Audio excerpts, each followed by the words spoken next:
বিড়ালটা এত মিশুক দেখেন, রাস্তার মধ্যে আমার দেখে আমার পিছে পিছে ঘুরতেছে। আপনারা দেখেন, ওকে ডাক দিবে চলে আসবে, আয় আয় আয়। এখন ওরে আমি বাসায় নিয়ে যাব, বাসায় নিয়ে খাবার দিব।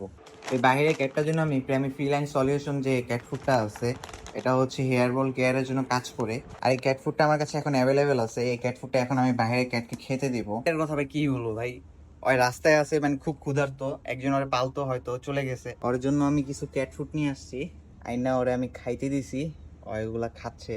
ওর প্রচুর ক্ষুধা লাগছে, যে কারণে ওর রাস্তার মধ্যে দেখে আমার এত পরিমাণে মায়া লাগছে। বাট আমার পক্ষে যদি পসিবল হইতো ওরা আমার সাথে নিয়ে যেতাম, বাট আমার বাসায় তো অনেক ক্যাট রয়েছে রেস্কিউ করা, যে ক্যাটগুলোকে এখনো অ্যাডপশন দেওয়া হয় নাই।